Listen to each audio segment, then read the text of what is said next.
Direito Empresarial 3, Unidade 2, Tema 5, Administrador Judicial, Parte 4. Bem-vindo, estudante! Esta é a última parte dos estudos sobre administrador judicial. Nesta aula, você vai aprender sobre a obrigação de prestar contas prevista nos artigos 154 até o 156 da Lei de Falência e Recuperação de Empresas e sobre a remuneração, prevista no artigo 24 da lei. Não esqueça de ler estes artigos, eles são muito importantes. Então vamos lá, vamos começar. Uma atribuição muito importante do administrador judicial é a sua prestação de contas, tanto no processo de falência quanto na ação de recuperação judicial. Ela está prevista do artigo 154 ao 156 da lei. Mas como funciona a prestação de contas do administrador judicial?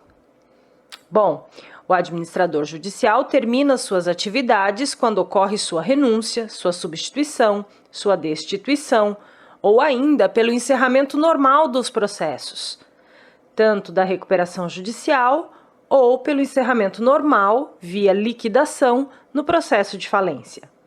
A liquidação no processo de falência nada mais é do que a realização do ativo e o pagamento do passivo. Quer dizer, é a transformação do patrimônio em dinheiro através de leilão, venda antecipada, pregão ou qualquer outra forma, e a distribuição dos valores arrecadados como pagamento dos credores, conforme a relação de créditos prevista no artigo 83 e 84 da lei.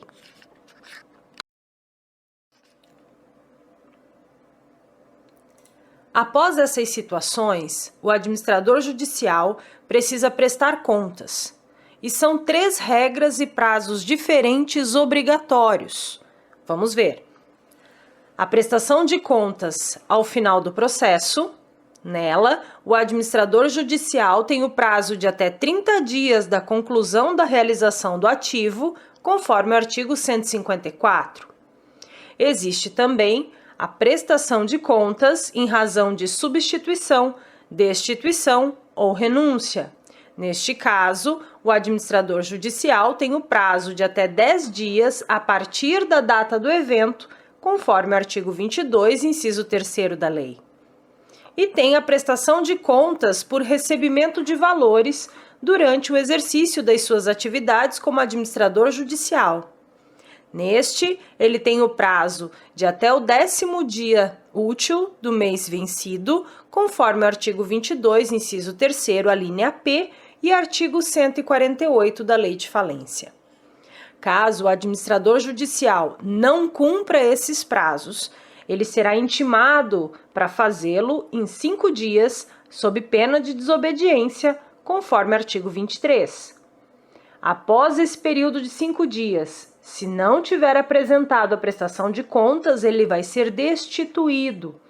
E isso vai lhe gerar a perda do direito a toda a remuneração, conforme o artigo 24, parágrafo 3º, e, claro, com a possibilidade de responsabilização civil e criminal, conforme os prejuízos trazidos à massa falida, aos credores ou ao andamento do processo.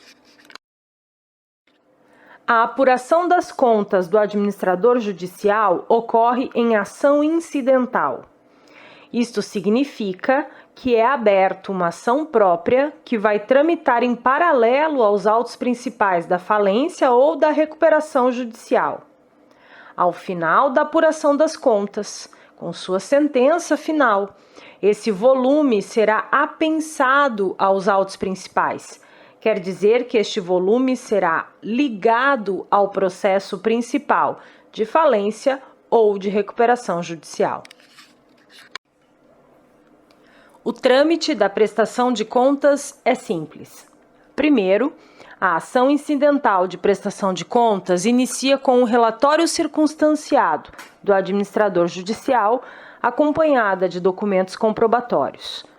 Recebendo o relatório, ele é encaminhado para a publicação oficial.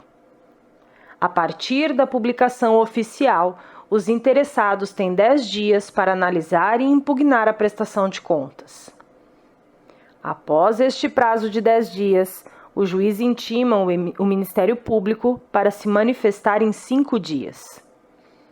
Se os interessados apresentaram impugnações ou se tem um parecer negativo do Ministério Público, o administrador judicial ainda será ouvido para se explicar.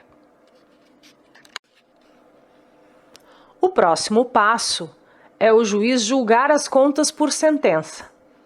Se as contas foram rejeitadas na sentença de prestação de contas, o juiz vai estabelecer a responsabilidade civil aplicável ao administrador judicial, podendo determinar, inclusive, a indisponibilidade ou o sequestro de bens pessoais para indenizar a massa falida prejudicada. O administrador judicial será destituído com a aplicação de todas as sanções cabíveis e haverá nomeação de outro administrador judicial. Agora, se as contas forem aprovadas e for uma ação de recuperação judicial, o próximo passo é a publicação da sentença de aprovação das contas e o apensamento aos autos principais da recuperação. Agora, se for uma ação de falência, o procedimento ainda não acabou. Precisa a publicação da sentença de aprovação das contas. E a partir da publicação, o administrador judicial ainda terá 10 dias para apresentar o relatório final da falência, cumprindo os requisitos do artigo 155. Só depois disso é que o juiz encerrará toda a ação falimentar por sentença final de encerramento. Lembrem-se que da publicação da sentença que julgou a prestação de contas, cabe recurso, e o recurso, em caso de sentença, é a apelação. Por fim, vamos falar sobre a remuneração do administrador judicial, como seu trabalho é valorizado economicamente e como ele é fixado pelo juiz. Mas quanto é que o administrador judicial ganha? Não sabemos, pois depende de critérios estabelecidos no artigo 24 da lei. O juiz fixará o valor numa decisão interlocutória e vai levar em consideração a capacidade de pagamento do devedor, o grau de complexidade do trabalho e os valores praticados no mercado para o desempenho de atividades semelhantes. Sobre a capacidade de pagamento do devedor, é importante observar que o juiz não deve estabelecer um teto muito alto de remuneração, a ponto de esgotar ou quase esgotar a capacidade do pagamento de outros créditos. Isto porque a remuneração do administrador judicial é também relacionado como crédito extraconcursal e deve ser pago pelo ativo da massa falida. Outro critério a ser pensado pelo juiz ao definir a remuneração é o seu grau de complexidade. Dependendo do tamanho da empresa em falência, do porte econômico e das relações contratuais que essa empresa praticava, o trabalho do administrador judicial poderá ser mais complexo ou menos complexo. Por exemplo, é diferente lidar com a falência de uma pequena loja sem filiais com pouquíssimos funcionários do que lidar com a falência de uma empresa de grande porte com outras filiais no Brasil ou no exterior. O último critério é tomar por base os valores praticados no mercado local por empresas que realizam atividades semelhantes. Por exemplo, o trabalho de profissionais especializados em auditoria contábil ou especializados em consultoria administrativa. Esses serviços são muito parecidos com as atribuições de um administrador judicial na falência ou na recuperação de empresa. O legislador, no artigo 24, parágrafo 1º da lei, estipula um limite de remuneração devida ao administrador judicial. Assim, temos que na recuperação judicial, o administrador judicial poderá receber até 5% do valor devido aos credores submetidos à recuperação judicial, ou seja, até 5% do valor da dívida que está sendo discutida na ação de recuperação judicial. Na ação de falência, o administrador judicial poderá receber até 5% do valor da venda dos bens na falência, ou seja, até 5% do valor arrematado dos bens em leilão. Note que no momento da nomeação do administrador judicial Lá no início do processo de falência, ainda não se sabe por qual o valor dos bens serão vendidos. Neste caso, perceba que o legislador foi muito inteligente, pois o administrador judicial receberá mais se ele se empenhar em vender por melhor preço o ativo da empresa. E o parágrafo 5º do artigo 24 ainda reduz este percentual em caso de ser uma microempresa ou uma empresa de pequeno porte que estará sofrendo a falência ou a recuperação. Portanto, tanto na falência quanto na recuperação judicial, o percentual de 5% cairá para 2%, conforme o parágrafo 5º do artigo 24.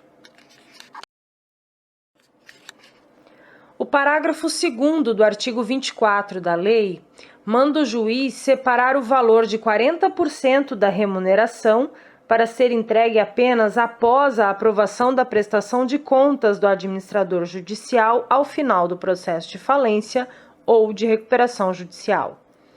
O juiz determina o bloqueio de 40% do valor na conta do processo e só autoriza seu levantamento quando houver a aprovação das contas finais. Os parágrafos 3º e 4º do artigo 24 da lei traz a remuneração devida ao administrador judicial em caso de substituição, renúncia ou destituição. Vamos ver. Parágrafo 3º. O administrador judicial substituído será remunerado proporcionalmente ao trabalho realizado, salvo se renunciar sem relevante razão ou for destituído de suas funções por desídia, culpa, dolo ou descumprimento das obrigações fixadas nesta lei, hipóteses em que não terá direito à remuneração. E o artigo 24, parágrafo 4º, também menciona: também não terá direito à remuneração o administrador que tiver suas contas desaprovadas. Portanto, pela leitura dos parágrafos, é possível entender que, em caso de substituição ou renúncia com justa causa, recebe proporcionalmente ao que já trabalhou.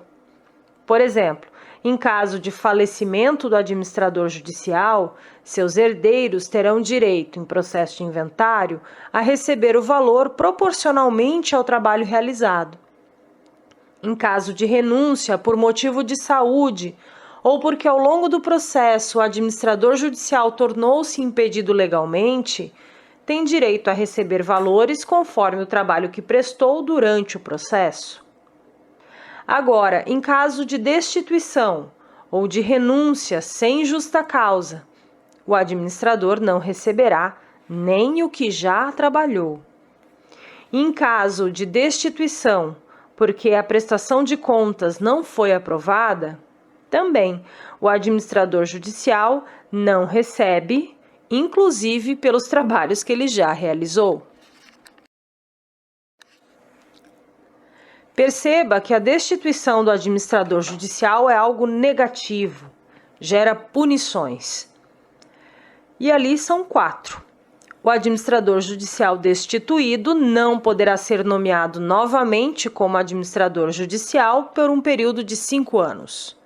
Ainda deve prestar contas no prazo curtíssimo de 10 dias, gera sua responsabilidade ilimitada pelo prejuízo que seus atos e decisões causaram à massa falida e aos credores, a ser apurada em ação de responsabilidade civil própria, e não recebe remuneração pelo trabalho já praticado no processo. Lembre-se que no nosso ambiente virtual você também vai encontrar textos de leitura complementar para enriquecer e ampliar o seu conhecimento. Até a próxima aula e bons estudos!